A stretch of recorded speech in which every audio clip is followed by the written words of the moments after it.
আমাদের সম্পর্কের ক্ষেত্রে অনেক উত্তরহীনতার কাছে মাথা নত করতে হয়।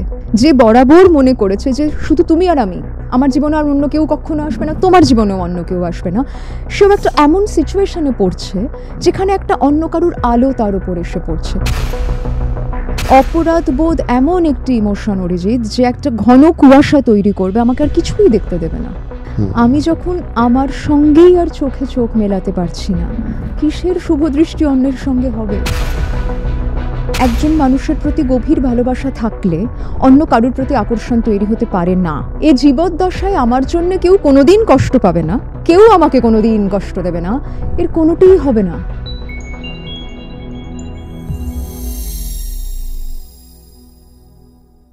দেখুন, গানে আছে যে মনের মানুষ চিনলি না রে মন। দেখুন, মনের মানুষ চেনাটা যতটা শক্ত, ততটাই কিন্তু শক্ত মনকে চেনা। আর আজকে আমাদের যিনি অতিথি, তার থেকে আমরা মনকে চেনা কিংবা মন খারাপের কারণকে চেনা, এগুলো সব কিছু জানবো। আমরা গল্প করব মন কিংবা মন খারাপ নিয়ে। চলুন আপনাদেরকেও সেই গল্পের মধ্যে নিয়ে যাওয়া যাক। আমাদের অতিথি আজকে ডক্টর অনুত্তমা বন্দ্যোপাধ্যায়। তবে এপিসোড শুরু করার আগে আপনাদের যেটা বলতে চাই, আমাদের আজকের এই এপিসোডটি স্পন্সর বিজি উইথ ইনফো অ্যাপ। এই অ্যাপটি বাংলার অন্যতম এবং সম্ভবত সর্বপ্রথম অ্যাপ, যেখানে আপনি ডেডিকেটেডলি বাংলা স্টক মার্কেট এবং বিজনেসের নিউজ পড়তে পারবেন, সেটাও একটা টাকা খরচা না করে এবং বিরক্তিকর বিজ্ঞাপন ছাড়া। তাই যারা বাংলায় ব্যবসা বাণিজ্য কিংবা স্টক মার্কেটের খবর পড়তে চান, তারা কিন্তু অবশ্যই এটা ইনস্টল করবেন। লিংক ডেসক্রিপশানে দেওয়া রয়েছে, সেখান থেকে আপনারা এই অ্যাপটি ইনস্টল করতে পারেন।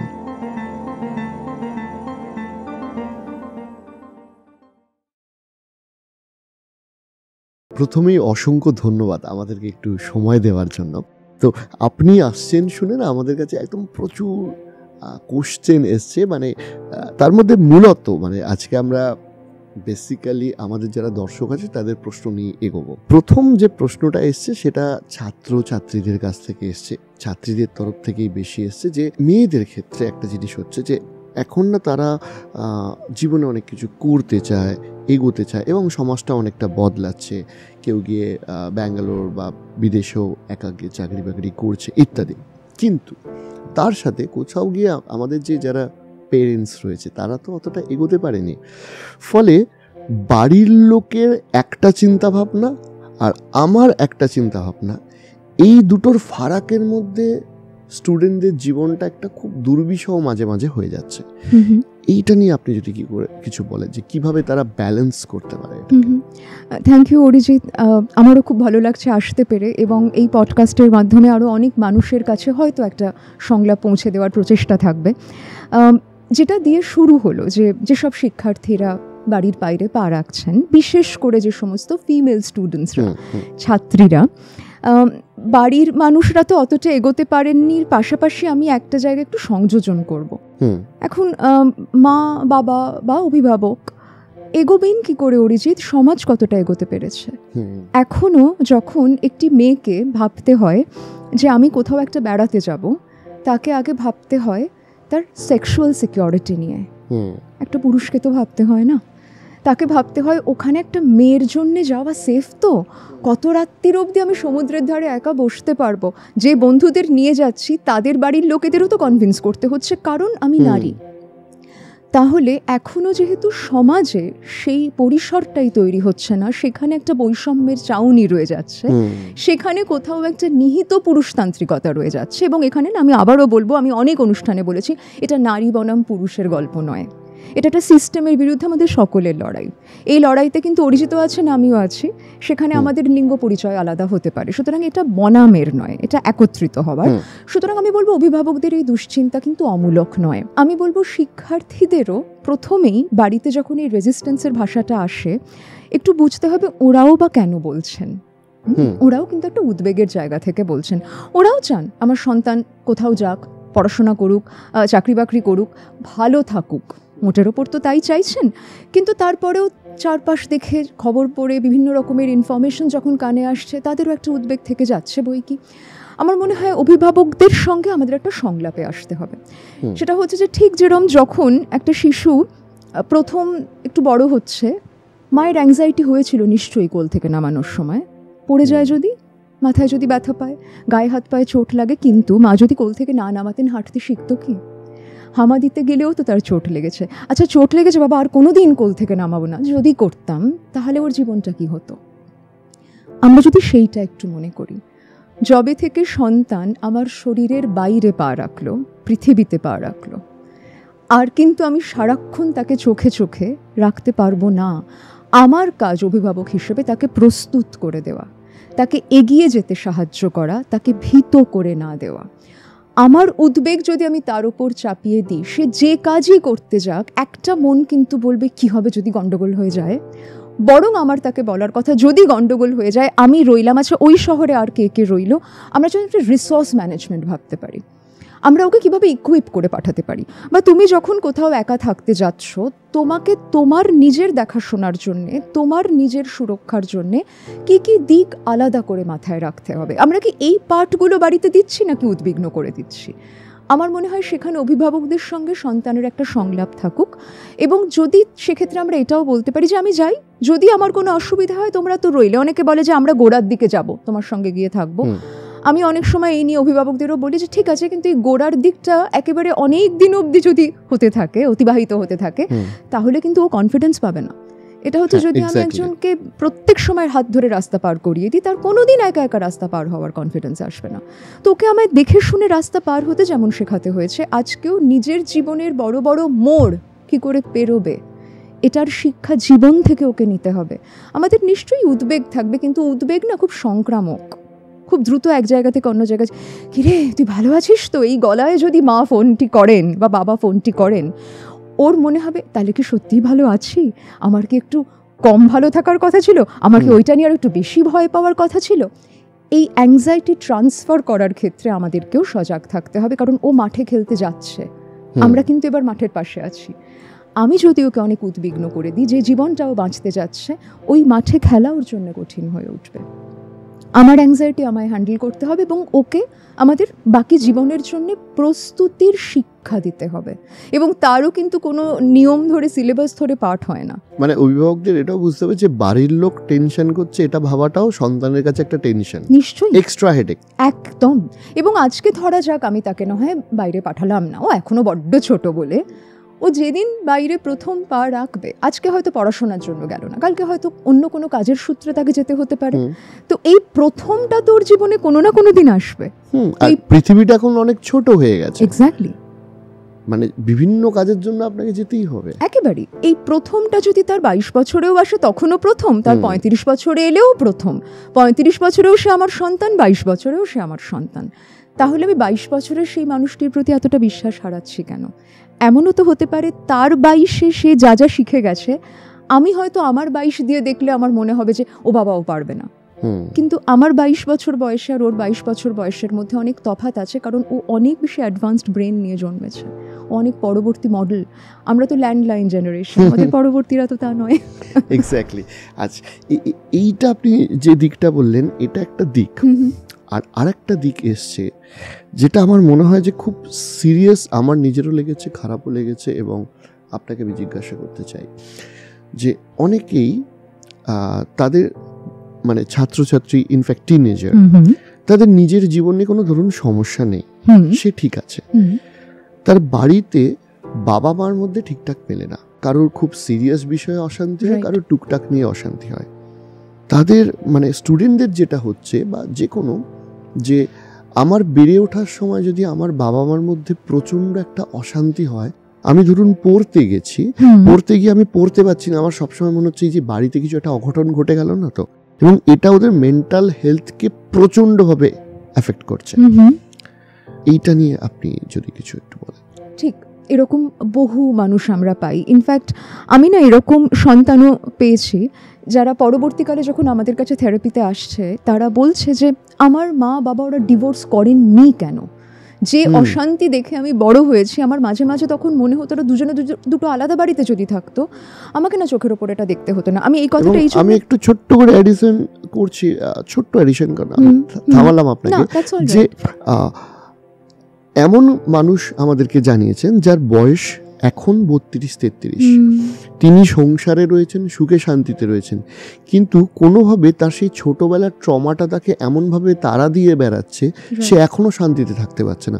অথচ তার বাবা মা নর্মাল, এখন তাদের সাথে নর্মাল সম্পর্ক, সে শ্বশুর বাড়িতে ভালো আছে, কিংবা তার হয়তো বিয়ে হতে চলেছে, সে ভালো আছে, কিন্তু ওই যে ক্লাস 7, 8, 9 সে পড়তে যেত, বাড়িতে বিভৎস অশান্তি হতো, এই ট্রমাটা থেকে সে বেরোতে পারছে না। ঠিক, কারণ ট্রমা কিন্তু একটা দীর্ঘস্থায়ী ছাপ রেখে যায়, এ কথা সত্য। আমি ট্রমার অংশে যাওয়ার আগে যেটা বলবো অরিজিৎ, যে এ কথা বলার মানে এই নয় যে মা বাবার ঝগড়া হলেই তাদের ডিভোর্স করে ফেলতে হবে, একেবারেই নয়। কারণ যে কোনো ঝগড়ায় বিচ্ছেদের কারণ হোক এমনটা একেবারেই আমি বলছি না, কিন্তু আমরা আমাদের পারস্পরিক বিরোধিতা বা সংঘাতকে কিভাবে পরস্পরের জীবনে অবস্থিত রাখছি, বিশেষ করে যেখানে সন্তান আছে। বহু সময় আমরা দেখতে পাই, এক হচ্ছে সন্তানকেই আমরা মধ্যস্থতার ভূমিকায় নামিয়ে দিই, এটা কিন্তু সন্তানের পক্ষে ভয়ঙ্কর। সন্তানকে ডেকে আমি যদি বলি যে দেখো তোমার মা তো এটা করেছেন বা তোমার বাবা তো ওটা করছেন, তার কাছে কিন্তু দুজনেই ভালোবাসার মানুষ, দুজনেই প্রিয় মানুষ। আমরা যেন তাকে দিয়ে আমাদের ঝগড়া মেটানোর ভূমিকাটি না পালন করাই, তাকে দূত না বানাই, তুমি ওকে গিয়ে বলে এসো না। আমি যদি এখন কথা বন্ধ রেখে থাকি, আমি তো একজন অ্যাডাল্ট এবং ও জন্মানোর আগে থেকে ঝগড়া করছি আমার পার্টনারের সঙ্গে, ধরে নেওয়া যেতে পারে। এখন একটু আমি ডিল করি এটা কিভাবে করব, সেখানে ওকে আমি ডেকে আনবো না।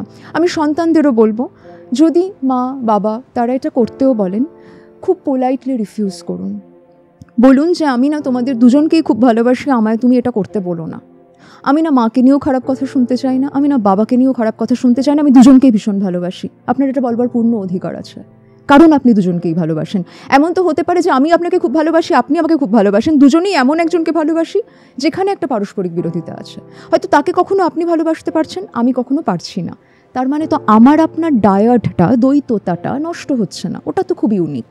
তো সন্তানের সঙ্গে মায়ের অপূর্ব সম্পর্ক, বাবার আলাদা করে অপূর্ব সম্পর্ক, মা বাবার অত ভালো সম্পর্ক নয়, হতে পারে।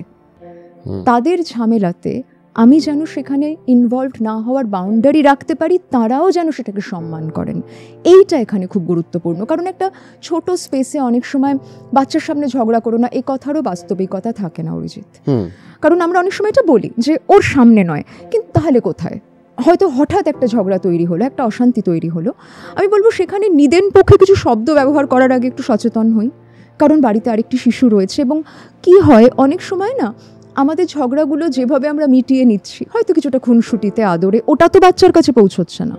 ওর কাছে কি রয়ে গেল? এই বিভৎস কথাটা বাবা মাকে বলেছিলেন, এই দাগটা রয়ে গেল, তার মিটিয়ে দেওয়ার আখ্যানটা বাচ্চা অবধি তো পৌঁছলো না। তাহলে কিন্তু একটা আতঙ্কিত রাত বাচ্চার কাটলো, ওই বুঝি ওদের আবার ঝগড়া লেগে গেল। আমি এরকম মানুষও পেয়েছি যে পাশের বাড়িতে জোরে যদি টিভি চলে, ওর মনে হয় এই বুঝি আবার একটা অশান্তি লেগে গেছে বাড়িতে। এবং এটা যে শুধুমাত্র স্কুল স্টুডেন্ট বা কম এজের মধ্যে হচ্ছে সেটা না, হয়তো সে কলেজে পড়ে বা আরো এক্স্যাক্টলি থেকে যায়। কারণ ট্রমা না এমন একটা সিনেমা যে হলটা থেকে পুরো ছবি না দেখে মন আমাদের বেরোতে দেবে না। ট্রমাকে ইনকমপ্লিট রাখা যায় না। যদি আমি ধামাচাপাও দেওয়ার চেষ্টা করি অরিজিৎ, এটা আমার ট্রমাটিক লাগে, আমি এটা নিয়ে ভাববো না, যখনই একটু স্থির হয়ে বসতে চাইবো ও অ্যাকশন রিপ্লে করবে। তাই ট্রমার সঙ্গে যদি পথ চলতে হয়, আমার ভয় পাওয়াকে আগে জয় করতে হবে, নিজেকে এটা বলতে হবে না এখন কিন্তু ঘটছে না, আমি কিন্তু এটা সিনেমা দেখছি। ঠিক যেরকম এই সিনেমাটা ঘটে যাওয়ার পর স্ক্রিনটা অবিকৃত থাকবে, এই ছবিটা আমার মন দেখিয়ে দেওয়ার পরেও আমি অবিকৃত থাকবো, মা বাবার বর্তমান অবিকৃত থাকবে, যা দেখলাম ওটা অতীতের অংশ। ট্রমা দেখবো না বললে ট্রমা চলে যাবে না, ট্রমাকে দেখে বলতে হবে না তুমি আমার আজকের সত্য নও, এই বাক্যটা ট্রমাকে আমাদের ফিরিয়ে দিতে হয়, না তুমি এখন ঘটছো না। অসাধারণ একটা আপনার থেকে কথা শুনলাম, সেটা মানে শ্যুট করতে করতে আমি নিজেও মোহিত হয়ে যাচ্ছিলাম। এরপর একটা বিষয় আসছে যে এটা আর একটা সমস্যা দাঁড়িয়েছে, যে ধরুন এখন সম্পর্কের বিচ্ছেদ এটা খুব জীবনের একটা স্বাভাবিক অংশ, এবং ছেলেরা মেয়েরা প্রত্যেকেই এখন মানে চাকরি হোক, পড়াশোনা হোক, বাস্তব জীবনে ফ্রিল্যান্সিং হোক, বিভিন্ন কাজে তারা ব্যস্ত। আমরা কোনো একটা সম্পর্ক কেটে গেলে আমরা ভাবি যে ব্যস্ততা দিয়ে সেটা মিটে যাবে, দিনের শেষে যখন রাত নামে, একা ঘরে কেউ বসে আছে, আমরা এখন তো রাত্রিবেলা ওই সোশ্যাল মিডিয়াটা স্ক্রল করতে আরম্ভ করি। বহু মানুষের সমস্যা যে দাদা আমার গোটা দিন ভালো যায়, আমার হয়তো 2 বছর আগে একটা রিলেশন কেটে গেছে, আমার রাতটা কিছুতেই কাটে না। ঠিক।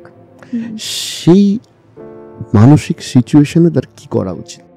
এই বিচ্ছেদ পরবর্তী যে সংকট, এটা সত্যিই খুব বাস্তব, ঘোর বাস্তব অরিজিৎ। এবং আমিও বহু মানুষকে পাই যারা ভুলিয়ে রাখতে চাইছিলেন। ভুলিয়ে রাখতে চাইলে কি ভুলে যাওয়া যায়? যায় না। এবং এইটা আমরা অনেক সময় করি বটে, যেটা বহু সময় আমরা বলি যে time would heal everything. Well, depends on what you did during that time. Time এমনি এমনি এসে হিল করে দিয়ে চলে যেতে পারে না। ওই সময়টাকে আমি কিভাবে ব্যবহার করলাম তার উপর নির্ভর করছে টাইম আমার শুশ্রূষা করাতে পারবে কিনা। তাহলে আমায় যদি ভাবতে হয় যে আমার যে বিচ্ছেদ, এই বিচ্ছেদের কথা আমি সারা দিন ভাববো না। ঠিক যখন রাত নামছে, যখন আমি অন্য কাজ থেকে বিরত হচ্ছি, আমার মনও অপেক্ষা করেছিল কখন আমি একটু কাজ ছাড়া তার কাছে বসবো।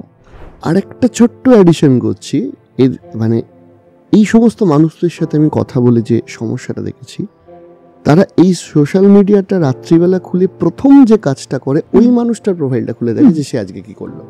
যেটাকে আমরা অনেক সময় তাত্ত্বিক ভাষায় আজকাল বলি, বিভিন্ন যে ল্যাঙ্গুয়েজ উঠে আসছে, অরবিটিং, স্টকিং, এই স্টকিং, অরবিটিং এর ক্ষেত্রে বিশেষ করে শব্দটা বলা হয় যখন এক্স ফিরে ফিরে গিয়ে দেখছো এখন কি করছে, এখন কি করছে। স্টকিং যে কেউ যে কোনো মানুষকে করতে পারে, কিন্তু অরবিটিং এর ক্ষেত্রে আমরা সাধারণত একটা পুরনো বৃত্তে ফিরে যেন ঘুরপাক খাই।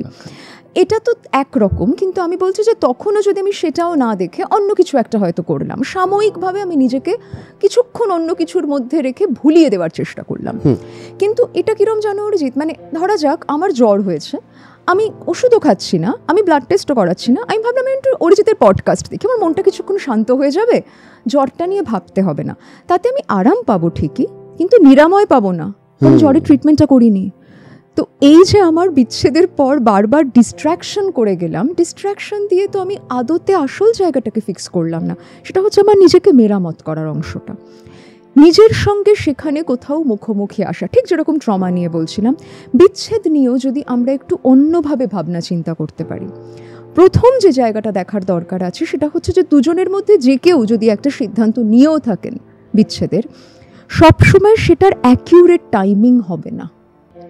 দুজনের একই সঙ্গে মনে হয়েছিল আর দরকার নেই, না আমারও অনেক বয়স হলো অরিজিৎ, খুব কম পেয়েছি, আমার এতদিনের ক্লিনিক্যাল অভিজ্ঞতাতেও কম পেয়েছি, ব্যক্তিগত জীবনেও কম পেয়েছি। এইবার যাকে বলা হলো আমি আর তোমার সঙ্গে থাকতে পারছি না, বা যে হয়তো বুঝছে যে আমার সঙ্গীর জীবনে হয়তো অন্য কেউ এসছে, দুর্বিষহ জীবন তার শুরু হয়।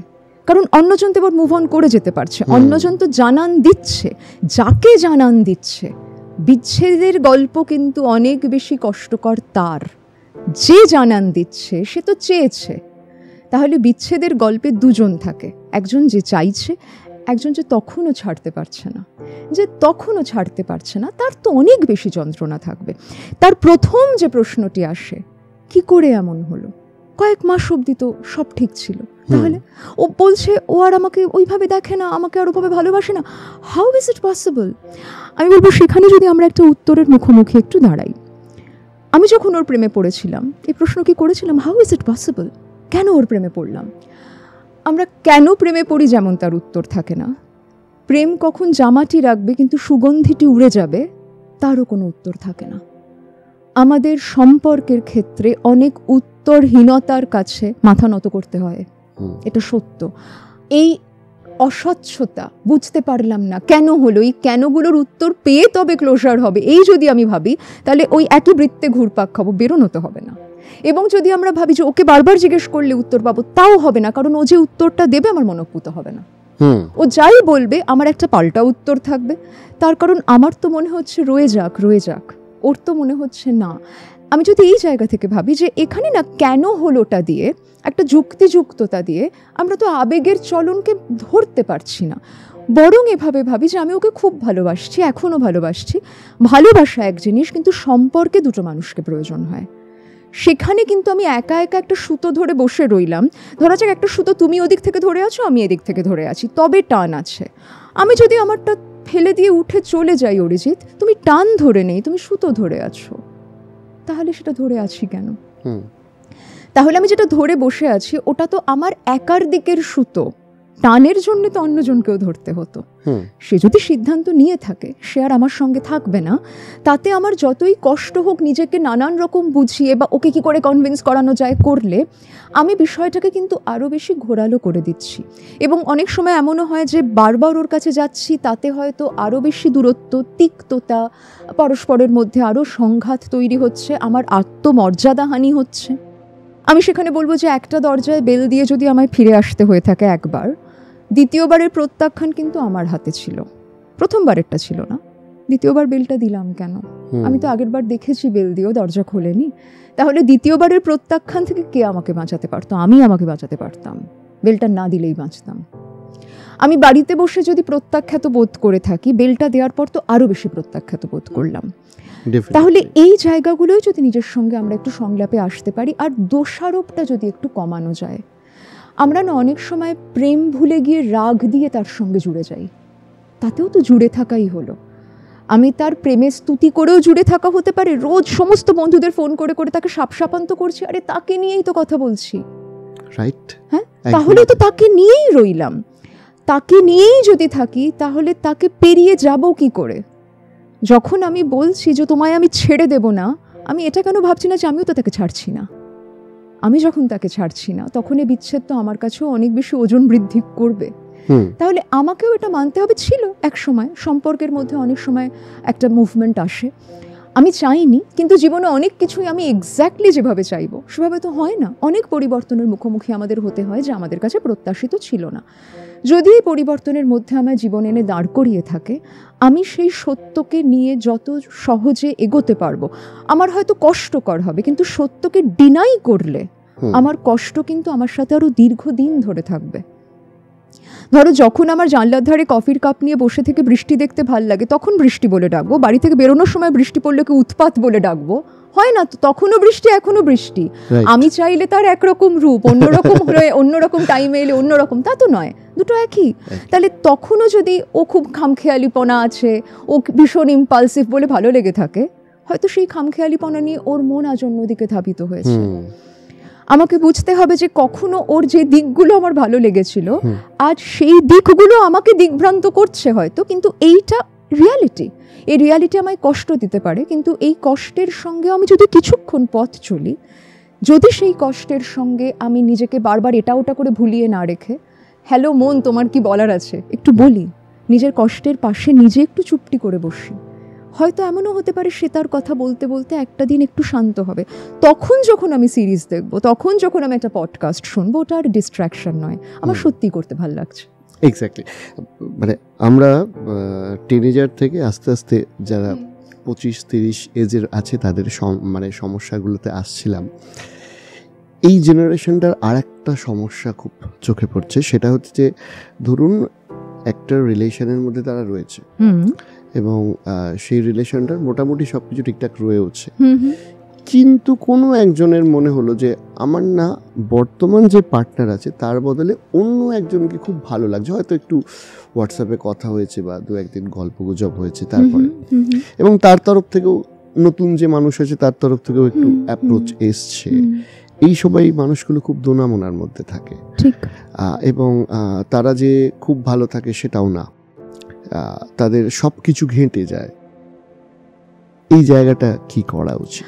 এটাও খুব ঘোর বাস্তব, এবং আমরা না বহু সময় এটারও নানান চিত্র দেখতে পাই। এই যে যেরকম এক্ষুনি আমরা যেটা শুনছিলাম যে হয়তো সম্পর্কটা আপাতভাবে খুবই ভালো আছে, খুবই সাজানো গোছানো পরিপাটি সম্পর্ক, দাম্পত্যও হতে পারে, সেখানে কি করে আমি অন্য কারোর প্রতি আকৃষ্ট হয়ে পড়ছি বুঝতে পারছি না, কিন্তু ঠেকাতেও পারছি না। আমি কিন্তু এই সংকট নিয়ে অনেক মানুষের সঙ্গে কথা বলবার ক্লিনিক্যাল পরিসরে সুযোগ পাই, যারা এসে বলছেন যে আমি বুঝতে পারছি না আমার সাথে কি হচ্ছে, আমি কিন্তু চাইনি। প্লাস আমাকে তো সব এমনি বন্ধু হিসেবেও আলাপ হয়, এবং ওই টিনেজাররা না আমাকে দাদা দাদা করে খুব গল্প গুজব করে। ওদের মধ্যেও একটা জিনিস লক্ষ্য করেছি, এই ধরনের সিচুয়েশনে আমি বুঝতে পারছি যে প্রথমত বুঝতে পারছি না কিভাবে হচ্ছে, দ্বিতীয়ত এটাও বুঝতে পারছে অনেকে যে আমি যেটা করছি ভুল করছি, but I can't resist myself. এইটা একটা সমস্যা হচ্ছে, রাইট? ওয়েল, আমি বলবো প্রথমেই আমি ভীষণ ভুল করছি, আমি একটা নিকৃষ্টতম মানুষ এই বলে একটা গোটা অপরাধ বোধের ট্রিপে যদি আমি চলে যাই। অপরাধ বোধ এমন একটি ইমোশন অরিজিৎ যে একটা ঘন কুয়াশা তৈরি করবে, আমাকে আর কিছুই দেখতে দেবে না, আমি কিচ্ছু দেখতে পাবো না, আমি এটা গিল্ট দিয়ে দেখবই না। 2, আমি যদি খুব গিল্ট দিয়ে ভাবতে বসি তাহলে তো প্রথমেই আমি আমার উপর ভরসাটা হারিয়ে ফেলছি, আমি তো নিকৃষ্টতম মানুষ, আমি ধরেই নিয়েছি, তাহলে আমাকে দিয়ে যে আরও বেটার কিছু হতে পারে সেই আস্থাটাও তো গিল্ট কেড়ে নিল। তাহলে এটা গিল্ট দিয়ে সমাধান হওয়ার নয়। আমি রাদার বলবো আমাদের সেখানে আরেকটু সময় নিয়ে ভাবতে হবে যে আমার এই আকর্ষণটা কি সত্যি একটা তাৎক্ষণিক সংলাপের আকর্ষণ। ধরা যাক আমার খুব স্টেবল একটা সম্পর্ক আছে, কারোর সাথে আজকে সন্ধ্যের একটা বিউটিফুল ডায়লগ, সেও একটা কথা বলছে, তার কথার উত্তরে আমি একটা কথা বলছি, একটা মুহূর্ত তৈরি হলো। আমি একটা মুহূর্তের ভালো লাগাকেও কি খুব অনেক দূর অবধি দেখতে শুরু করে ফেলেছি? আমি কি ভালো লাগাকেও আমার গভীর প্রেম বলে অলরেডি শিরোনাম করে ফেলছি? যেটা হয়তো তা নাও হতে পারে, কারণ এই যে একটা নতুনত্বের স্বাদ, তারও তো একটা ধারাবাহিকতা, তারও একটা অভ্যাস তৈরি হতে পারে। আচ্ছা, এমনও হতে পারে যে হয়তো আমার পার্টনারের সঙ্গে এই মুহূর্তে আমার একটা কোথাও দূরত্ব তৈরি হয়ে আছে, সেই সময় আমার সঙ্গে কারুর কোনো কারণে একটা খুব সুন্দর মোমেন্ট তৈরি হলো, আমার পার্টনারের সঙ্গে সম্পর্কটা ঠিক হয়ে গেলে তখন হয়তো আমার আর ওই মোমেন্টটার কাছে যেতেও ইচ্ছে করছে না, এমনটাও হতে পারে। তো আমি বলবো কি হচ্ছে আমার সঙ্গে, ওরে বাবারে আমি কত খারাপ বলে ভাবতে হবে না, বা ওরে বাবারে ও খুব খারাপ, ও আমাকে ফুসলে নিয়ে গেছে। কেউ কাউকে ফুসলে নিয়ে যায় না, we are all adults here.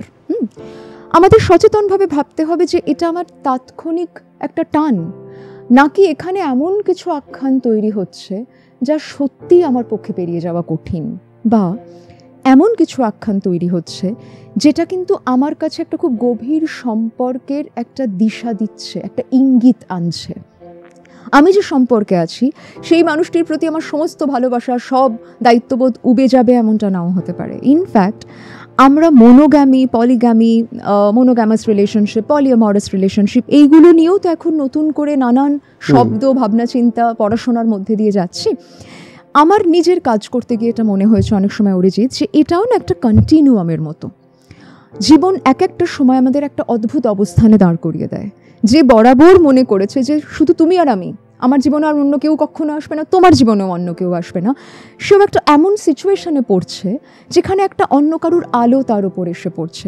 এটা না অনেকটা কাছের লিফট, 2 তলার মাঝখানে আটকে গেছে, 2 তলার আলোই তার গায়ে এসে পড়ছে, কোনো তলার আলোই সে আর তার গা থেকে সরাতে পারছে না। যতক্ষণ না এই সিচুয়েশনটা তার জীবনে এসেছিল সেও বোঝেনি আমার অ্যাট আ টাইম 2 মানুষের প্রতি 2 ধরনের ভালোবাসা তৈরি হতে পারে। যতক্ষণ না এই সিচুয়েশন এসেছে, এ খুব জটিল। যতক্ষণ না আসে আমরা বুঝতে পারি না। আমি এমন মানুষও পেয়েছি যে তার সঙ্গীর যখন আরেকটা প্রেম হয়েছিল সে ভীষণ রেগে গিয়েছিল যে তোমার কোনো লয়্যালটি নেই, কোনো কমিটমেন্ট নেই, ইত্যাদি ইত্যাদি। তারপরে হয়তো ব্রেকআপ হয়। সে এবার এমন একজন মানুষের প্রেমে পড়লো যেই মানুষটির সঙ্গে সে যখন নিযুক্ত হচ্ছে তার জীবনে আরেকজন সঙ্গী আছে। নিজে যখন ওই জুতো এসে পা গলাচ্ছে সে বুঝতে পারছে আরে বাবার এরকম তো হয়, তার মানে আমার এক্স বয়ফ্রেন্ডেরও এক্স্যাক্টলি এটাই হয়েছিল। কারণ এটা তো আমার সঙ্গে যখন ঘটছে আমার ভাবতে ভালো লাগবে না, কিন্তু আমার আর ওর মধ্যে যখন আমি ঘটাচ্ছি তখন তার সত্যতাটা আমাদের অন্যরকমভাবে দেখতে লাগে। আমি বলবো সেখানে একটু সময় দিই, যদি সত্যিই এমন হয় যে ওই সম্পর্কটার প্রতিও আমার গভীর একটা টান, ভালোবাসা তাৎক্ষণিক নয়, থেকে যাচ্ছে, আমি চোখ বন্ধ করলে ওকে বাদ দিয়ে অন্য কারুর কথা আর তখন ভাবতে পারছি না, বা হয়তো অন্য কারোর কথাও ভাবতে পারছি। আইডিয়ালি হয়তো আমার মনে হচ্ছে আমার জীবনে এরা 3-4 জন থাকলেই ভালো। আমি বলবো সেখানে নিজেকে প্রশ্ন করো, কে না থাকলে চলছে না। রাইট। এবং আরও গুরুত্বপূর্ণ, আমার যদি মনেও হয় যে আমার জীবনে এই 3 জন থাকুক, এই 3 জনের প্রতি আমি ভীষণ আকৃষ্ট, 3 জনের তো আমার সঙ্গে একসঙ্গে থাকতে ভালো নাও লাগতে পারে, তারও তো সেই পূর্ণ অধিকার আছে। তাদের দিক থেকেও ভাবনা চিন্তা আছে, তাদের দিক থেকেও থাকতে পারে। যেখানে পলিঅ্যামরাস রিলেশনশিপের ক্ষেত্রে কিন্তু একেবারে বলে দেওয়া হচ্ছে যে তুমি একটা কনসেনসুয়াল নন মোনোগ্যামিতে যাচ্ছ, যেখানে তুমি জানাচ্ছ যে আমার কিন্তু একাধিক মানুষের প্রতি আকর্ষণ থাকতে পারে। উল্টো দিকের মানুষদেরও তুমি বলছো তোমারও যদি জীবনে তেমনটা আসে আমি গ্রহণ করব। এখানে কোনো ক্ষমতার তারতম্য ঘটছে না, মানে আমার জীবনে অনেকে থাকবে, তুমি শুধু আমার হয়ে থাকবে, না, এমনটা বলা হচ্ছে না। তো এই ক্ষেত্রে না, মানে যদি একজন মনেও করেন যে আমি একাধিক সম্পর্কে অ্যাট আ টাইম থাকবো, প্রথম কথা যে তাকে আগে সেটা ক্ল্যারিটি নিয়ে বুঝতে হবে যে তাহলে কি আমার মন অ্যাট আ টাইম 2-3 ধরনের প্রেমের মধ্যে দিয়ে প্রবাহিত হয়। আচ্ছা, যদি তা হয় তাহলে আমি যাদের সঙ্গে সম্পর্কে যাব এথিক্যালি তাদেরও তো সেটা জানার কথা, কারণ তারাই বা ও একাই আমার ধরে বসে থাকবে, তারপর একদিন কিছু একটা আবিষ্কার করবে, তারপর তাদের মাথায় পাহাড় ভেঙে পড়বে, এটাও তো কোনো কাজের কথা নয়। এইটা হচ্ছে কনসেনসুয়াল নন মনোগ্যামি। আমি এর মধ্যে একটা ছোট্ট জিনিস অ্যাড করছি, সেটা হচ্ছে এই বিষয়টা আবার একটা উল্টো ফিলিংস দেখা যায় অনেকের মধ্যে, যেটা জোর করে করতে গিয়ে গন্ডগোল হয়। মানে আমার 2-3 জনকে ভালো লাগে, একজনকে আমি বয়ফ্রেন্ড বা গার্লফ্রেন্ড বলে রেখেছি, বাকিদেরকে বেস্ট ফ্রেন্ড, জাস্ট ফ্রেন্ড ইত্যাদি তকমা দিয়ে রেখেছি। আমার 2-3 জনের সাথে রিলেশন আছে বা একাধিক মানুষের সাথে আছে, কিন্তু আমি এক্সপেক্ট করছি তাদের শুধু আমার সাথে আছে। তারা যদি অন্য কারোর সাথে কথা বলে তখন কিন্তু আমি তার সাথে গিয়ে ঝামেলা করছি। ঠিক, এই জায়গাটা না কোথাও তাদের নিজেদের মধ্যেও একটু ভেবে দেখতে হবে যে জেনারেলি অরিজিৎ, আমরা যখন একটা সম্পর্কে যাচ্ছি আমি কি চাই। অনেক সময় আমি যখন এটা কাউকে জিজ্ঞেস করি যে আমার এই সম্পর্কে আমি তো এরম চেয়েছিলাম, আমি তো এরম চেয়েছিলাম, এই প্রত্যেকটার মধ্যে আমি কি পাচ্ছিটাই এতটা হাইলাইটেড, আমি কি দিচ্ছিটা কি কখনো আমি ভাবছিলাম? আচ্ছা, যদি প্রত্যেকটা সম্পর্কে আমি যেন বেস্টটা পাই, আমি আমাকেই সেন্টারে রেখে গোটা গল্পটা তৈরি করতে থাকি, আমি কেন এটা একবারও ভাবছি না যে তারাও তো তাদেরকে সেন্টারে রেখে একটা গল্প ভাবতে পারে? 1, 2, প্রতি ক্ষেত্রে যদি আমি আমার সেন্টারে থাকি, একটা খুব দুর্ভাগ্যজনক সত্য হচ্ছে যাকে এতটা প্রাধান্য দিয়েছিলাম আমি তারই সঙ্গে একা হয়ে যাচ্ছি, আমি আমার সঙ্গে একা হয়ে যাচ্ছি। তো আমার মনে হয় সেটা একটু নিজের মধ্যেও ভেবে দেখা দরকার যে আমি এক্স্যাক্টলি কি চাইছি, সেই নিয়ে আমি আরেকজনের সঙ্গে যদি সম্পর্কে যাই তাহলে তো সবসময় আমি আমার প্রত্যাশা অনুসারে আরেকটা মানুষকে গড়ে পিটে নিয়ে তার থেকে আদায় করে, এভাবে তো সাবঅর্ডিনেশন হয়। ভালোবাসা হয় কি? প্রেমের মধ্যে তো একটা পরস্পর একই অবস্থানে রইলামটার দরকার। এবং যদি সেখানে আমি বরাবর মনে করি যে এমনও হয় যে আমি একটা সম্পর্কে থাকাকালীন খুব গভীরভাবে আরেকটা সম্পর্কের প্রতি আকৃষ্ট বোধ করছি এবং কনসিস্টেন্টলি বোধ করছি, একটা মুভমেন্ট ঘটে গেছে অরিজিৎ, বুঝতে পারছি ঘটে গেছে, দুধ থেকে তো দইটা হয়ে গেছে, এবার দইকে তো আর দুধ বানাতে পারছি না, বুঝতে পারছি।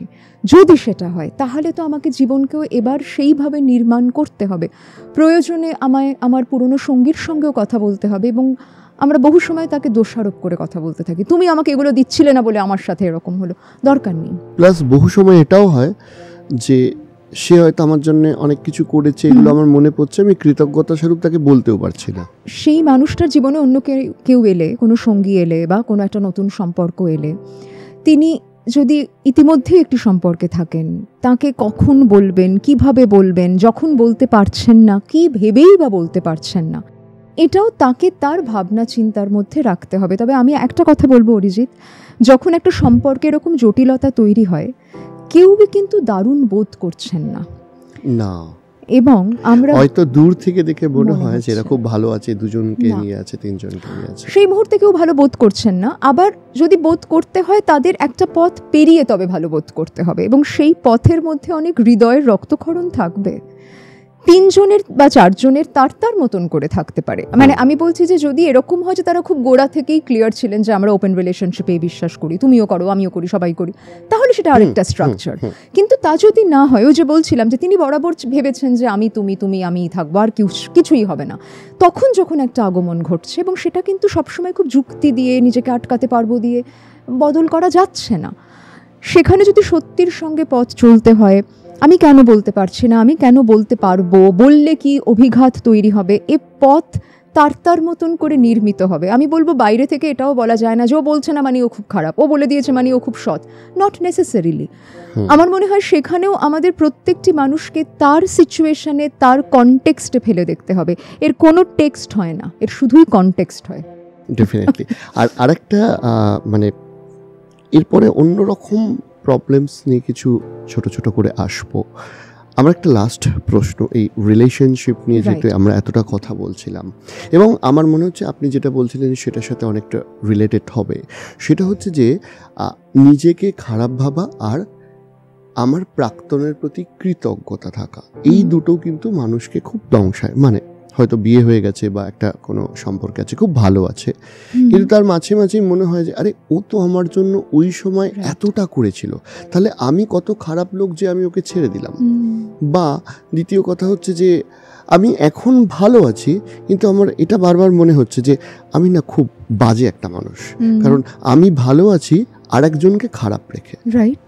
তো এই যে নিজের মধ্যে যে দ্বন্দ্ব, এইটা অনেকে হ্যান্ডেল করতে পারে না, তখন সে খিটখিটে হয়ে যাচ্ছে, তখন সে বর্তমান যে পার্টনার আছে তার প্রতি অযথা রেগে যাচ্ছে, এবং স্বাভাবিকভাবেই উল্টো দিকের মানুষটা সেটা না বুঝে বর্তমানের সুন্দর সম্পর্কটা জটিল হয়ে যাচ্ছে। একদম। সেটা কি করা উচিত? কারণ তার আগে তার নিজের সঙ্গে নিজের সম্পর্কটা খারাপ হয়ে গেছে অরিজিৎ। আমি যখন আমার সঙ্গেই আর চোখে চোখ মেলাতে পারছি না, কিসের শুভদৃষ্টি অন্যের সঙ্গে হবে? আমি তো আমার শুভত্বই আর দেখতে পাচ্ছি না। আমার মনে হয় এখানে না কয়েকটা অ্যাজাম্পশনকে, কয়েকটা ভাবনাকে, নির্মাণকে আমাদের আগেই চ্যালেঞ্জ করতে হবে। যেমন আমার একজন মানুষের প্রতি গভীর ভালোবাসা থাকলে অন্য কারোর প্রতি আকর্ষণ তৈরি হতে পারে না। না, পারে। পারে। একজন দম্পতির যখন দুটি সন্তান হয়, প্রথম বাচ্চাকে ভালোবাসবার পর দ্বিতীয় বাচ্চাকে তারা ভালোবাসতে পারে তো? তাহলে প্রেমের ক্ষেত্রেই আমরা কেন ধরে নিই এইটা মানে এইটাই? Not necessarily. অনেক সময় এইটাই থাকতে পারে, অনেক সময় নাও থাকতে পারে। কারণ ও আমার জীবনে, আমার মনে যে আসনটায় বসেছে, এখন যে মানুষটির প্রতি আমার আকর্ষণ জন্মাচ্ছে, তার হয়তো একটা আলাদা চেয়ার তৈরি হচ্ছে, সেটার মধ্যে দ্বন্দ্ব তৈরি হতে পারে, আমার নিজের মধ্যেও দ্বন্দ্ব হতে পারে, সেই দুটো মানুষেরও কষ্ট হতে পারে, কারণ তারও তো মনে হয়েছিল যে আমাকে তুমি একটা এক্সক্লুসিভ চেয়ার দাও, এই ঘরে যেন আর কারোর জন্য আসন পাতা না থাকে। কিন্তু জীবনে একটা অন্য সত্য এনে দাঁড় করিয়েছে।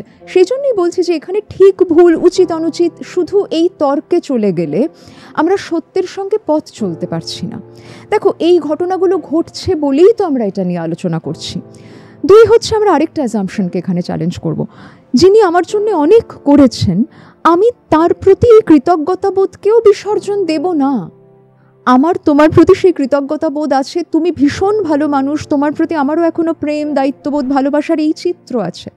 তথাপি আমার জীবনে এই অনুভূতিগুলোর জাগ্রত হয়েছে, আমি টের পাচ্ছি, একটা অভিজ্ঞতা তৈরি হয়েছে। আমি কেন এটা থাকলে ওটা থাকতে পারে না দিয়েই গল্পটাকে লিখছি? বা আরও একটা খুব গুরুত্বপূর্ণ অ্যাজাম্পশন, এ জীবদ্দশায় আমার জন্য কেউ কোনোদিন কষ্ট পাবে না, আর আমি কাউকে কোনোদিন কষ্ট দেব না, কেউ আমাকে কোনোদিন কষ্ট দেবে না, এর কোনোটিই হবে না। আমি চাই বা না চাই, ভুল, নিজের থেকেও ভুল, অন্যের থেকেও ভুল। আমি চাই বা না চাই আমি কষ্ট দিয়ে ফেলতে পারি। আমার এমন অনেক অ্যাকশন থাকতে পারে যার উদ্দেশ্য তোমাকে কষ্ট দেওয়া ছিল না, কিন্তু আমার অ্যাকশনে তুমি কষ্ট পেতে পারো। ধরো, একজন সন্তানকে যখন মা বাবা পোলিওর ইঞ্জেকশন দিতে নিয়ে যায়, ইন্টেনশন তো কষ্ট দেওয়া নয়, তার তো কষ্ট হচ্ছে, সে তখন মায়ের ওপরও রেগে গিয়ে কাঁদছে যে আমি তো তোমার দিকে তাকিয়েছিলাম, তুমি কেন নার্সের থেকে আমাকে সরিয়ে নিলে না। মানে I am just giving you an example, যে এটা নয় যে তার মনে কি আসছে দিয়ে কষ্ট দেওয়া বা কষ্ট না দেওয়াটাকে আমরা রুখতে পারি। একইভাবে আমার জীবনে যদি আরেকটা অন্য সম্পর্ক এসে থাকে এবং সেই সম্পর্কের প্রতি আমি এতটাই আকৃষ্ট বোধ করছি যে আমি মনে করছি আমি যদি আমার অন্য সঙ্গীর সঙ্গে, যার সঙ্গে এতদিন ছিলাম, থাকিও, তার সঙ্গে থাকাকালীন আমার মনটা ওইদিকেই বারবার যায়, এই যদি আমার সত্য হয়, আমি তার সঙ্গে যোগাযোগ বন্ধ করে দিলেও তো মাথায় তাকে নিয়েই কোথাও রয়ে যাচ্ছি।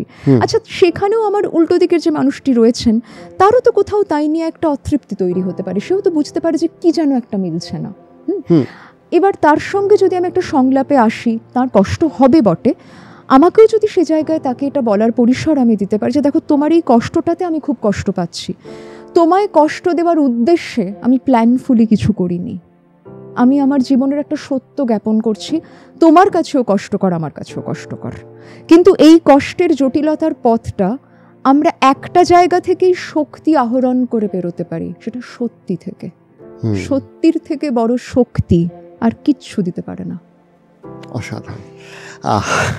মানে আমি নিজেই হারিয়ে যাচ্ছিলাম পডকাস্ট করতে করতে। যাই হোক, এবার একটু মানে আপনাকে আরও একবার ধন্যবাদ এতটা সময় দেওয়ার জন্য। আর বেশিক্ষণ আটকাবো না, কিন্তু দু একটা ছোট প্রশ্ন। আমাদের এই জীবনে বহু মানুষ রয়েছে যাদেরকে আমরা ভালো মানুষ, নরম মনের মানুষ ইত্যাদি মনে করি বা দেখি, বোঝা যায়। কিন্তু এই নরম মনের মানুষগুলোর একটা সমস্যা ইদানিং আসছে, হয়তো আপনার কাছে আরও বেশি করে আসে, সেটা হচ্ছে এখন অনেকে না প্যানিক অ্যাটাকে ভোগে। এবং প্যানিক অ্যাটাক এমন একটা বিষয় যা সাধারণভাবে হয়তো বাইরে থেকে দেখে বুঝতে পারছি না সেই মানুষটাকে। আমার একটা অভিজ্ঞতা হয়েছে, একজনের একটি মেয়ে, তার মায়ের জ্বর হয়েছে, জাস্ট জ্বর হয়েছে, তার বাবা মারা গেছিল, এবং সে তার মায়ের জ্বর নিয়ে গোটা 2-3 দিন হাউ হাউ করে কাঁদছেন এই ইনসিকিউরিটিটা থেকে, যে বাবার তো ওরকম হয়ে গেছে, তাহলে মায়ের সাথেও যদি খারাপ কিছু হয়ে যায় আমি তো অনাথ হয়ে যাব। পরবর্তীকালে কথাবার্তা বলে বুঝলাম যে তার অলরেডি একজন মনোবিদের সাথে কনসাল্ট করা হয়েছিল, যে তার একটা প্যানিক অ্যাটাকের সমস্যা হয়েছে। তার ক্ষেত্রে এটা ডিটেক্ট করা গেছিল, অনেক মানুষ করতে পারেন না, এবং তারা খুব সহজে ভয় পেয়ে যায়। আমাদের সমাজ উল্টে থাকে, ভীতু, দুর্বল, ক্যাবলা, তুই কিছু পারবি না ইত্যাদি নানা রকম আরো তীর দিয়ে তাকে বিদ্ধে। প্রথমত হচ্ছে তার কি করা উচিত, আমি যেটা সব প্রশ্নে বলছিলাম, এবার আমি এর সাথে অ্যাডিশন করব যে আমাদের কি কর্তব্য তার প্রতি যখন কারোর প্যানিক অ্যাটাক হচ্ছে। ওকে, প্রথমত প্যানিক অ্যাটাকটাকে যদি আমাদের একেবারে ক্লিনিক্যালি বুঝতে হয়, যখন তার প্যানিক রিয়াকশন তৈরি হচ্ছে, এবং তার অনেক ধরনের ম্যানিফেস্টেশন থাকতে পারে। বহু সময় এমন হতে পারে যে কোনো একটি বিষয়ে ট্রিগার্ড হয়ে তার শরীর হঠাৎ একটা এমার্জেন্সি ডিক্লেয়ার করে দিচ্ছে, প্রচণ্ড প্যালপিটেশন শুরু হয়ে যাচ্ছে, তার তখন মনে হচ্ছে যে মানে একদম যেন আমার শরীর ছেড়ে দিচ্ছে। আমি বহু সময় এ কথাও তাকে বলতে শুনেছি, অ্যাজ ইফ আমি এক্ষুনি মরে যাব, এবং আমি কোনো সাহায্য ছাড়াই মরে যাব, আমার এমন প্যানিক অ্যাটাক শুরু হয়ে যাচ্ছে।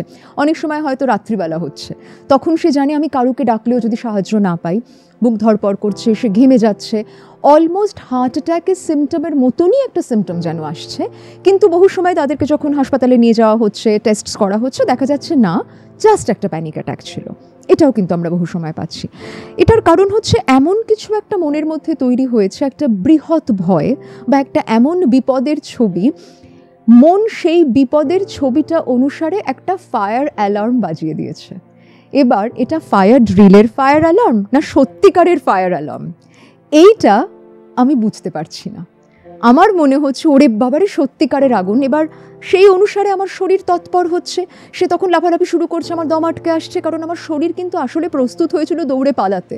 তার জন্য যা যা শারীরবৃত্তীয় পরিবর্তন দরকার প্যানিক অ্যাটাকের সময় অ্যাকচুয়ালি সেগুলোই ঘটছে। আসলে তো আমি বাঘ দেখে পালাচ্ছি না, বাঘ তো মনে, পালাবো কোথায়? তাহলে যখন সেখানেই আমি যেন ফ্রিজ করে যাচ্ছি, আমার একটা সাংঘাতিক তোলপাড় চলছে, যেখানে আমার শরীর বিধ্বস্ত বোধ করছে, আবার কিছুক্ষণ পরে একটু সে সেটেল করে যাচ্ছে। এবার এটা একটা বাড়াবাড়ি রকমের প্যানিক রিয়াকশনের কথা আমি বললাম। বহু সময় এমনও হতে পারে যে জাস্ট একটা ক্রাইং স্পেল, আমি জাস্ট কেঁদে যাচ্ছি, মায়ের শরীর খারাপ করেছে, যেটা এক্ষুনি উদাহরণ হিসেবে ছিল আমাদের সামনে, আমি যুক্তি দিয়েও নিজেকে থামাতে পারছি না, কোনো যুক্তি কাজ করছে না। আমি প্রথমেই যেটা বলবো, যখনই প্যানিক রিয়াকশন ঘটছে ওই মুহূর্তে আমার কি করণীয়? ওই মুহূর্তে আমার শরীর এবং মন আমায় যা যা ভয় দেখাচ্ছে, ওদের ভয় দেখানোর চোখ রাঙানি থামাতে পারবো না, বিশ্বাস করব না। এইটা প্রথম আমার অবসাদ, আমার ভয় পাওয়া, আমার অ্যাংজাইটি, এদের সঙ্গে ডিল করার পদক্ষেপ। ওর কণ্ঠস্বর রোধ করতে না পারি, অবিশ্বাস তো করতে পারি। আমার মন আমাকে বলছে মায়ের জ্বর মানে বিরাট কিছু, অবিশ্বাস করো, ওর বলা বন্ধ হবে না, কিন্তু ও তোমার মনের ঘরে একটা মৃত আসবাবের মতো পড়ে থাকবে, ওর কাজ হবে না আর, কারণ তুমি ওকে ওই ভূমিকাটাতে আর নামাচ্ছ না যেখানে ওর বিশ্বাসযোগ্যতা আর আছে। ওর বিশ্বাসযোগ্যতাটাকে ভাঙো। ও যখন তোমায় বলছে তোমার বুক ধরপড় করছে, এই দেখো তোমার কিন্তু হার্ট অ্যাটাক হচ্ছে, বিশ্বাস করো না, জাস্ট ডিপ ব্রিথ করো, লেট ইট পাস। ঠিক যেরকম ভীষণ ভালো থাকাও বেশিক্ষণ থাকে না, ঠিক তেমনি ভীষণ খারাপ থাকাও বেশিক্ষণ থাকে না, এটাও চলে যাবে। তোমার মন তোমায় যতটা ভয় দেখাচ্ছে, ওই ভয়ের সময়টাতে এটার একটা টাইম পারসেপশনের ডিস্টরশন হয়ে যাচ্ছে।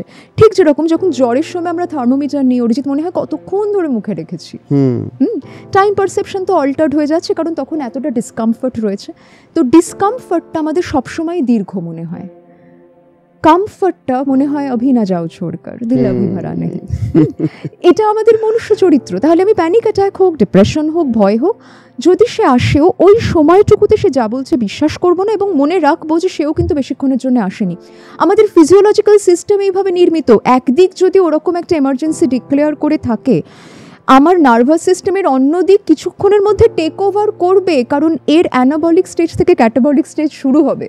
তখন আমার নার্ভাস সিস্টেমই নিজেকে আবার শান্ত করবে। আমি সেই সময়টুকু দিই, একে একটু থিততে দিই, 2 এ তো গেল তখনকার ম্যানেজমেন্ট। আমার তারপর কি করণীয়, আমার কি কোর ফিয়ার, এটা আমি শুধু প্যানিক রিয়াকশনস যাদের হয় তাদেরই বলবো না অরিজিৎ, এই অনুষ্ঠানের মাধ্যমে আমি আমাদের সমস্ত দর্শক শ্রোতা বন্ধুদের বলবো, মাঝে মাঝে নিজের মধ্যে একটু তাকিয়ে দেখার দরকার আছে আমার জীবনের কোর ফিয়ার্সগুলো কী কী। অনেক সময় না আমাদের অনেক খারাপ থাকার মূলে এমন কিছু ভয় ঘাপটি মেরে থাকে যাদের সঙ্গে আমরা চোখাচোখি হই না, এবং মাঝে মাঝেই তারা আমাদের ঘাড়ে লাফিয়ে পড়ে। যেমন ধরা যাক কারুর একটা মনে হচ্ছে আমার মায়ের যদি ভীষণ কিছু হয়ে যায়, আমি বলছি একটু শান্ত হয়ে নিজেকে জিজ্ঞেস করতে আমি আলটিমেটলি কি ভয় পাচ্ছি। মা যদি চলে যান পৃথিবী ছেড়ে, আমরা তো প্রত্যেকেই মরণশীল জীব, আমরা তো কেউ অমর নই, তাহলে কখনো না কখনো তো এটা ঘটতে পারে, আমরা কেউ জানি না কার আগে কার পরে।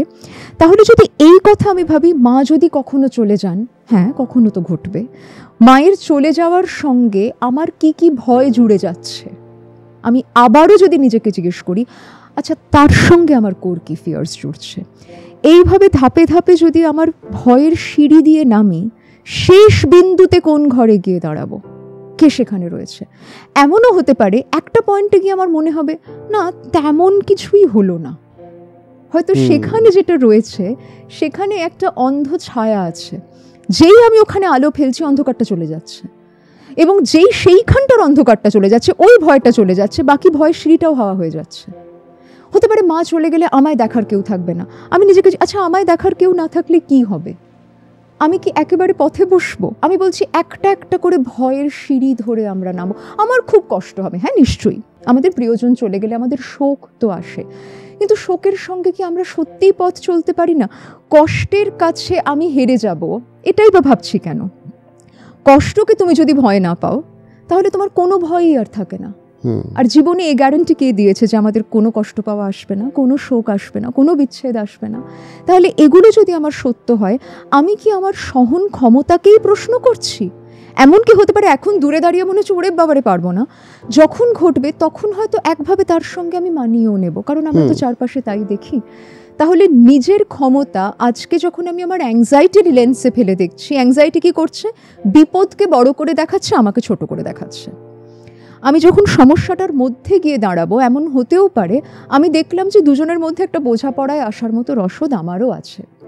আমরা যখন দূর থেকে অ্যাংজাইটি দিয়ে একটা কিছুকে দেখতে যাচ্ছি, আমরা কিন্তু তার সঠিক চিত্র পাই না। তাই এই মুহূর্তে দাঁড়িয়ে আমার মন যা যা ভয় নিয়ে ভারাক্রান্ত হয়ে রয়েছে, সেটা এখন তো ঘটছে না, কারণ এখন যদি ওটা ঘটতো না তাহলে আমি এখন বসে বসে অ্যাংজাইটি করতে পারতাম না, আমি ওই কাজটাতে ইনভলভ হয়ে যেতাম। কাজ করাকালীন আমরা অ্যাংজাইটি করি না, আগে পরে করি। তাহলে আগে পরের মধ্যে আমার কি রয়েছে? ইস্যুটা করে এলাম, ভালো হবে তো, আচ্ছা আমি তো করেই ফেলেছি, এখন তো ভেবেও পাল্টাতে পারবো না, আচ্ছা কালকে আছে, ভালো হবে তো। প্ল্যান করুন, ব্রুট করবেন না। Planning is different. ধরো যা অরিজিৎ যখন একটা পডকাস্ট প্ল্যান করেন, তাকে নিশ্চয়ই কিছু না কিছু ভাবনা চিন্তা করতে হবে যে এনাকে এই সময় ডাকবো, ওই দিন আমি খালি রাখবো। কিন্তু এবার যদি কেউ এখন ভাবতে বসে আমার ওই দিনের পডকাস্টটা ভালো হবে তো, ভালো হবে তো, ভালো হবে তো, তাহলে না আমি এটা বৃত্তে ঘুরছে, আমার কোনো এগিয়ে যাওয়া নেই। আমরা বহু সময় in the name of planning we land up brooding. Brooding doesn't help. Plan করুন, প্ল্যান করে এবার বাকিটা রেখে দিন। ওই মুহূর্তে ওইখানে গিয়ে কিছু এমন চেঞ্জেসও আসবে যার জন্য আমি প্রিপেয়ার্ড ছিলাম না, তখন দেখে নেব। আমরা কি করব সেই জায়গাটাও যদি এখানে আমরা একটু উল্লেখ করি। যখনই আমরা কোনো মানসিক সমস্যা দেখি, আমাদেরও না অনেক সময় মনে হয় যে ও বোধহয় ইচ্ছে করে করছে, ও একটু চেষ্টা করলেই এটা থেকে বেরিয়ে আসতে পারে। আমি বলবো সেই জায়গায় না আমাদের আরো অনেক খুব বাজে শব্দ ইউজ হয়, নাটক করছে। হ্যাঁ হ্যাঁ হ্যাঁ, অ্যাবসলিউটলি, দুঃখ বিলাসিতা, নাটক করছে একদম। তো সেই জায়গাগুলোতে না কোথাও আমাদেরও আরও বেশি জ্ঞান আহরণ করতে হবে। আমি মনে করি এগুলো খুব ignorant statements. Ignorance leads to ইনসেনসিটিভিটি।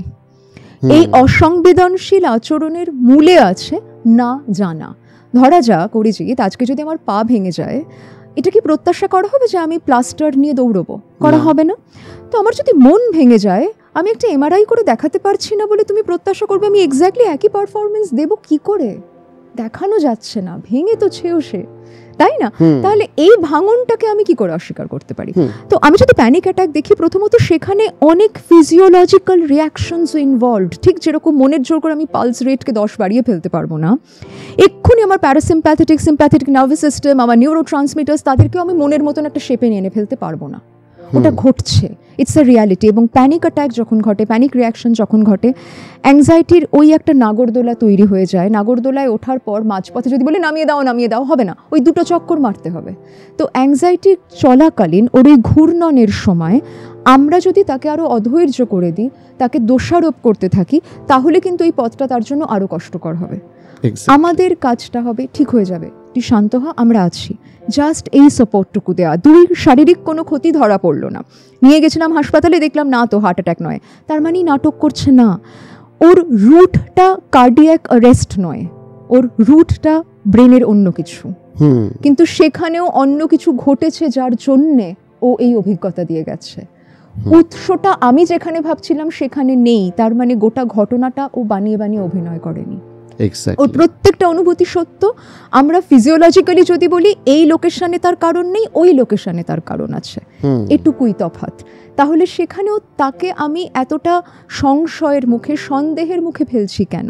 আমি বরং তাকে বলবো যে তুমি নির্দিষ্ট ট্রিটমেন্ট প্রক্রিয়া দিয়ে যাও, যেরকম যার কথা আপনি বলছিলেন যে একটা প্রক্রিয়া দিয়ে যাচ্ছে। এবং সেখানে আমার একটু গুরুত্বপূর্ণ একটা কথা সকলকে বলার, অমুক সাইকোলজিস্টকে পছন্দ, তার অ্যাপয়েন্টমেন্ট পাচ্ছি না বলে কারোর কাছে যাব না, এটা না। আমি বলবো আপাতত আপনার কাছে যদি কেউ থাকেন অ্যাভেলেবল, যার অ্যাপয়েন্টমেন্ট পাচ্ছেন, একটু গিয়ে দেখুন না। হয়তো অমুক সাইকোলজিস্টকে আপনি পডকাস্টে শোনেননি বলে জানেন না তিনি কত ভালো, হয়তো গিয়ে দেখলেন, উপকৃত হলেন, কিন্তু ওর কাছে যেতে পারছি না বলে ট্রিটমেন্ট ডিলে করাবেন না। আপনার উপকার পাওয়ার, নিরাময় পাওয়ার পূর্ণ অধিকার আছে। আমরা সংখ্যায় খুব অনেক মানুষ নেই এই পেশায়, কিন্তু আছি, অনেকে আছি। অমুককে না পেলে তুসুক আছে, যান তুসুকের কাছে। এক্স্যাক্টলি। আর আমি মানে শেষ আমার যে প্রশ্নটা আছে সেটা না, আমি লক্ষ্য করছিলাম একটা অদ্ভুত ট্রেন্ড এখন এসছে। ধরুন আমরা এখন এমন বেশ কিছু জিনিসকে সেলিব্রেট করি যেগুলো প্রথমত সেলিব্রেট করা উচিত না বা হওয়া দরকার ছিল না। তার মধ্যে একটা হচ্ছে সুইসাইড বা মৃত্যু। কীরকম হচ্ছে, কিভাবে বলছি, যে ধরুন মানে নর্মাল ছেলে মেয়ে এসে সারাদিন ঘুরে বেড়াচ্ছে, তার হোয়াটসঅ্যাপ স্ট্যাটাস যখন দেখছি তখন দেখছি যে একটা মৃতদেহ জ্বলছে, সে সেখানে লেখা আছে একদিন আমিও এরকম জ্বলবো, তুমিও এরকম কষ্ট পাবে। বা বিভিন্ন আত্মহত্যার বিভিন্ন বেশ কিছু পোস্ট আসে এখন, ইমোশনাল কোটস যেগুলো আসে, সেগুলোকে আমি খুব মানে হেভিভাবে, দারুণভাবে প্রতিদিন শেয়ার করে চলেছি। অথচ বাইরে থেকে ওই মানুষটাকে দেখলে বোঝা যাচ্ছে না যে এই মানুষটাও আত্মহত্যা করতে পারে, বা সে হয়তো নিজেও ভাবতো না। এগুলো দেখতে দেখতে সে একটা ওই পরিবেশের মধ্যে পৌঁছে যাচ্ছে। এই পরিবেশটাই একটা, সোশ্যাল মিডিয়ার তো অনেক ভালো দিক আছে, খারাপ দিকও আছে। তো এই পরিবেশ একটা তৈরি হচ্ছে যেখানে সে সারাদিন ধরে বিভিন্ন ইমোশনাল কোট এবং তার সাথে কিছুটা আত্মহত্যার ফিলিংস, কিছুটা আমি মরে গেলে তখন তুমি বুঝতে পারবে, এই আমি মানে তোমাকে বোঝাবার জন্য আমি মরে যেতে চাই, বা আমার নিজের প্রতি জাস্টিস করার জন্য আমি মরে যেতে চাই, এই একটা ফিলিংস কিন্তু দেখা যাচ্ছে অনেকের মধ্যে। সেইটা নিয়ে আপনি কি বলবেন? খুব ইম্পর্টেন্ট টপিক, একটা ট্রিগার অ্যালার্ট দেব দর্শক শ্রোতা বন্ধুদের জন্য, কারণ আমরাও তো সুইসাইড নিয়ে এবার কথা বলতে ঢুকবো, এবং মানসিক স্বাস্থ্য নিয়ে কথা বলতে গেলে ওয়েলবিইংয়ের যে কোনো শোতে এটা একটা খুব গুরুত্বপূর্ণ জায়গা হয়ে থেকে যায়, যেটা আমরা অস্বীকার করতে পারি না। ট্রিগার অ্যালার্ট এই কারণে রাখবো যে এইটুকু শুনেও যদি কারুর মনে হয় যে আমার মধ্যে কি যেন একটা মাথাচাড়া দিয়ে উঠলো, কিছুক্ষণের জন্য আমাদের পডকাস্ট থেকে সরে যাবেন।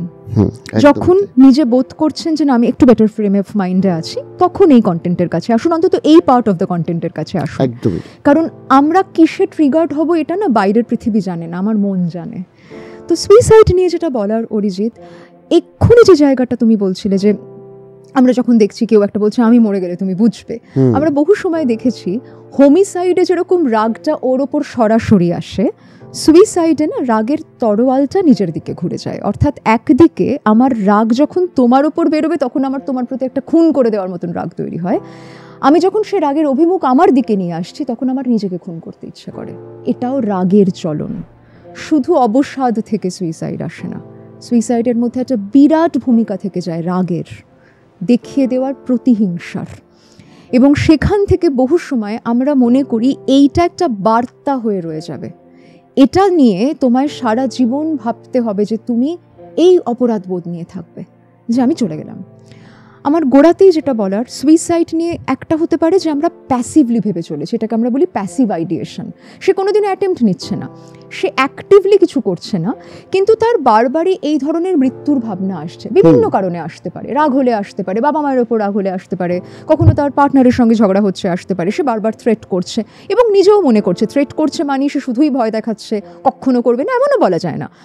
আরেকটা হচ্ছে ইম্পালসিভলি ঘটিয়ে ফেললো, আগে হয়তো কখনো ভাবেনি, এটাও কিন্তু আমরা অনেক সময় পাচ্ছি। মানে এমনও মানুষ আছেন হয়তো যিনি দীর্ঘদিন থেরাপিতে যাচ্ছেন, একটা কমপ্লিটলি অন্য বিষয় নিয়ে থেরাপিতে তার কথা হয়, জীবনে হঠাৎ এমন একটা কোনো ঘটনা ঘটলো যখন সে হয়তো একটা অ্যাটেম্প্ট নিয়ে ফেলেছে, এবং সেই অ্যাটেম্পটা যখন সে নিচ্ছে, যে কারণে নিল, এটা তার থেরাপিতে যে বিষয়গুলো সে অ্যাড্রেস করতো তার সাথে রিলেটেডই নয়, একটা এমন ইম্পালস এলো, তখন আর কিচ্ছু কাজ করলো না, কোনো যুক্তিবোধ কাজ করলো না। আমি সুইসাইড ম্যানেজমেন্টের দুটো জায়গা বলবো। একটা হচ্ছে যদি আমার এই ইম্পালস আসে, ঠিক যেরকম ট্রমা, ভয়, প্যানিক এগুলোর ক্ষেত্রে বলছিলাম, আমার মন যদি আমায় এক্ষুনি বলে মৃত্যুতেই মুক্তি, আমি সেই উক্তিকে বিশ্বাস করব না। কারণ মুক্তির পথ তো যুগ যুগান্ত ধরে কত মানুষ খুঁজে চলেছেন। এতই যদি সহজ হতো তাহলে তারা একটি লাইন লিখতেন, আপনারা আত্মহত্যা করুন, তাতেই। দারুণ কথা, একদমই ঠিক কথা, তাই না? কত ফিলোসফিক্যাল চর্চা, কত মহাপুরুষ কত রকম ভাবে বুঝিয়েছেন, এবং কেউ সুইসাইডকে এন্ডোর্স করছেন না, একদম উল্টোটা বলছেন। তাহলে যারা সত্যি মৃত্যু নিয়ে সতর্কভাবে, সচেতনভাবে ভাবনা চিন্তা করলেন, তারা কেউ যদি বলছেন না হয়, তাহলে এটা আমার মন আমায় ভুল বোঝাচ্ছে আবারও।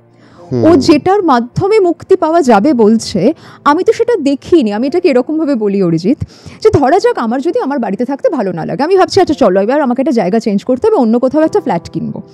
আমি কি একটা এমন জায়গায় ফ্ল্যাটের লোকেশন ভাববো যেটা প্রায় গুগল ম্যাপের বাইরে, যেটায় কেউ কোনোদিনও থাকেনি, নাকি এমন পাড়া খুঁজবো যেখানে আমার বন্ধু বান্ধবরা আছে, একটা ফিডব্যাক পেতে পারি, মাঝে মাঝে গিয়ে ঘুরে আসতে পারি? তো মৃত্যু তো ওই রকম ডেস্টিনেশন, ইরিভার্সেবল, কেউ গিয়ে দেখিনি। তাহলে তারপর কি যেহেতু জানি না, ওইখানে গেলেই দারুণ ভালো থাকবো, কিসের ভরসায় ধরে নিচ্ছি? এই ভরসায় ধরে নিচ্ছি কিছুই থাকবে না, এই খারাপ থাকাটা থেকে মুক্তি পাবো। আসলে আমরা কি বলি, I want to end this. Of course you want to end this, but this is not your life. Why are you ending your life? আমরা যদি বলি আমি এটা থেকে নিষ্কৃতি পেতে চাই, এটা থেকে নিষ্কৃতি আর জীবন থেকে নিষ্কৃতি তো এক নয়। এমনও তো হতে পারে জীবনে থেকেই তুমি এটা থেকে নিষ্কৃতি পেলে, যে সমস্যায় তোমার মনে হচ্ছে আই এম স্টাক, এমনও হতে পারে জীবনই তোমায় সে দরজা খোলার চাবিটা দিয়ে দিল। মৃত্যুর হাতে সে চাবি আছে, এই কথা প্রতিশ্রুতি কে তোমায় দিয়েছে? কোন তথ্যে তুমি পেয়েছো? আচ্ছা, যারা মারা গেছিলেন তারাও তো এসে বলে যাচ্ছেন না, তাহলে কিসের ভরসায় আমি আমার মনের এই উক্তিকে বিশ্বাস করে এত বড় একটা কাণ্ড করে ফেলবো, যার পর যাকে দেখিয়ে দেবো মনে করেছিলাম, তাকে দেখার জন্য আমারও দু চোখ আর বেঁচে রইল না। সে দেখতে পেল কিনা কি আর আমি দেখতে পাচ্ছি? এমনও তো হতে পারে তাকে দেখিয়ে দেব, এই বোধটা আমার 1 বছর পর আর অতটা গাঢ় হয়ে রইল না। তুই দেখলি কি দেখলি না, আমার ভারী বয়ে গেল, এই মানুষটাও তো আমি 1 বছর পর হয়ে উঠতে পারি। তো আমার 1 বছর পরের ওই আমিটাকে দেখার জন্য আমি বেঁচে থাকবো না অরিজিৎ? আজকেই আমি আমার আমিটাকে শেষ করে দেবো।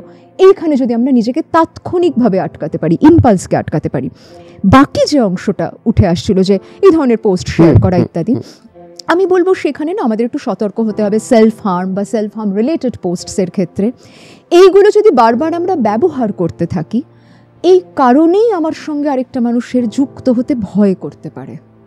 আমি কিন্তু উল্টোটাও অনেক সময় দেখেছি, যে আমার পার্টনার এত সেলফ হার্ম করতো, আমি না ব্রেকআপ করেছি, আমার খুব ভয় হতো, আমার মনে হতো একটু ঝগড়া হলেই তো হাত কাটবে, বাবা তার থেকে আমি দূরেই থাকি। তাহলে যখন আমি এই ধরনের স্ট্যাটাস দিচ্ছি বা এই ধরনের কাজ করছি, আমি হয়তো ভাবছি যে তাতে ওর উপর একটা সাংঘাতিক অভিঘাত তৈরি হবে, ওকে আমি আমার করে পেয়ে যাব। এর কোনোটাই হওয়া সম্ভব নয়। উল্টে আমাদের মধ্যে আরও বেশি দূরত্ব, জটিলতা তৈরি হতে পারে। বা আমারও যে সমস্ত বন্ধুরা হয়তো প্রথম 2-3 দিন আমার সঙ্গে কথা বলছিল, তাদেরও মনে হতে পারে ও ছোটো ছোটো মানে এক একটা ঘটনার পরই এরকমভাবে লেখে, কেন এরকমভাবে লেখে, তাদেরও আমাকে নিয়ে একটা অধৈর্য আসতে পারে। আমি রাদার বলবো, বরং যদি আমার মাঝে মাঝে এই ভাবনা আসছে হয় যে আমার বেঁচে থেকে কী হবে, আমি না হোয়াটসঅ্যাপ স্টেটাস দিয়ে অন্য লোকের মনোযোগ আকর্ষণ করার মধ্যে দিয়ে তো সমাধান পাচ্ছি না। তাহলে আমার এই ভাবনা নিয়ে আমি সিরিয়াসলি কারোর সঙ্গে কথা বলি যে আমার না জীবন খুব অর্থহীন লাগতে আরম্ভ করেছে, আমি কি করে জীবনের অর্থ নিরূপণ করতে পারি, এবং এই নিজের জীবনের অর্থ নিরূপণ অন্য কাউকে শাস্তি দেওয়ার উদ্দেশ্যে যদি আমি ভাবি, ওই মুহূর্তে দাঁড়িয়ে যেন এই কথাও আমার মনে থাকে যে আমার জীবন বা মৃত্যুতে অন্য একটা মানুষের জীবন বা মৃত্যু নিয়ন্ত্রিত হবে না, যাকে শাস্তি দিতে চাইছি তাকে শাস্তি দেওয়ার জন্য যে অস্ত্রটা প্রয়োগ করলাম, সে অস্ত্র তো আগে আমাকেই ধ্বংস করে ফেলছে। শাস্তির দিন, ওই জাজমেন্ট ডে দেখার জন্য কি আমিই থাকছি? এই ভাবনা তো আমার জীবিত মনের ভাবনা। জীবিত মনের ভাবনা যে মুহূর্তে আমার মৃত্যু ঘটে যাচ্ছে তখন তো আর ধার্য হবে না। তাহলে এই মোমেন্টটাতে আমার যা মনে হচ্ছে সেই ভাবনার সঙ্গে আর কিভাবে পথ চলতে পারি? এইখানে যদি আমার নিজের কারুর সঙ্গে একটা অন্য রকমের সংলাপ সম্ভব হয়, বরং তাতে উপকার পাওয়ার চান্স বেশি। এই ধরনের স্টেটাস বা এই আচরণগুলোতে আমি রাদার অনেক সময় দেখেছি বাকিদের থেকে না তাদের একটা বিচ্ছিন্নতা তৈরি হয়ে যাচ্ছে। আমরা যদি হঠাৎ এটা দেখতে পাই যে আমার একটা বন্ধু এরকম স্ট্যাটাস দিয়েছে, বা আমার পরিচিত কেউ ফেসবুকে হয়তো লিখেছে যে আর এই জীবন রেখে কী লাভ, আর সামথিং লাইক দ্যাট, আমাদেরও তো সেখানে একটা দায়িত্ববোধ জন্মায়, একটা কর্তব্যবোধ জন্মায়। আমরা ভীষণ বিহ্বল হয়ে পড়ি যে কী হলো। এবং আমরা অনেক সময় দেখেছি কিন্তু যে আমরা সোশ্যাল মিডিয়াতেও ইমিডিয়েটলি তাকে রিচ আউট করার চেষ্টা করছি, এই জায়গাটা থাকে। আমার এখানে একটা কথা বলার, সেটা হচ্ছে আমরাও যখন তাকে রিচ আউট করতে পারছি, আমরা যেন সেখানে একটা পেপ টক দিতে না বসি, আমরা যেন একটু চুপ করে শুনি। আমি যেন ওকে একটু বলি যে আমি জাস্ট আছি, তোকে কিচ্ছু বলতে হবে না, কি হয়েছে বলতে হবে না, তুই জাস্ট ফোনটা ধরে থাক। This really helps. কারণ তার মনের মধ্যেও কিন্তু অন্য অনেক বক্তব্য উঠেছে যেগুলো যুক্তির বক্তব্য বলে আমি পেশ করতে চলেছি, আমারও তো জীবনে কবে কী হয়েছিল। না, তখন কোনো পেপটক না। ওর তখন এটুকু জানার দরকার আছে যে আমাকে শোনার জন্য কেউ ছিল। 2 সুইসাইড হেল্পলাইন নাম্বারস আছে, একটু গুগল সার্চ করে দেখবেন, পেয়ে যাবেন। Tele MANAS one of the helpline numbers, 24/7 খোলা থাকে। এইরকম কিছু নাম্বার আমি বলবো আমাদের প্রত্যেকের ফোনে থাকা উচিত। এমনও যদি হয় যে রাতের 2:30টার সময় আমার ভীষণ একটা উচাটন তৈরি হলো, মনে হচ্ছে এই জীবন রেখে কী হবে, আমার জীবন নিয়ে কোনো সিদ্ধান্ত নেওয়ার আগে আমি কারুর সঙ্গে একটু কথা বলি। এমনও হতে পারে যে সমস্যাটা আজকে এই মুহূর্তে আমাকে এতটা আচ্ছন্ন করে দিচ্ছিল, কালকে সে সমস্যার সমাধান হলো না, কিন্তু সমস্যাটাই অত গুরুত্বপূর্ণ রইল না। এক্স্যাক্টলি। না, অসংখ্য ধন্যবাদ। মানে কি বলবো, আমরা আজকে আমাদের চ্যানেলে সম্ভবত one of the best episode shoot করলাম, এবং আমার মনে হয় যে আমাদের যারা দর্শক রয়েছে তাদেরও রিয়েলি জীবনের অনেক কাজে লাগবে। তবে আজকে সময়ের জন্য, আপনার সময়ের জন্যও বটে যে আমরা এখানেই শেষ করতে হচ্ছে, কিন্তু আপনাদেরকে আমরা অনুরোধ করব যে ম্যাডামকে যদি আপনারা আবার চান আমাদের চ্যানেলে, ডেফিনেটলি প্রশ্ন সহ আপনারা কমেন্ট করতে পারেন। ওনার অনেক ব্যস্ততার মধ্যে যদি আমরা সুযোগ পাই, ওনাকে আমরা আবার আমাদের চ্যানেলে আনবো। আজকের জন্য এখানেই শেষ করছি। নমস্কার, অনেক ধন্যবাদ, থ্যাংক ইউ।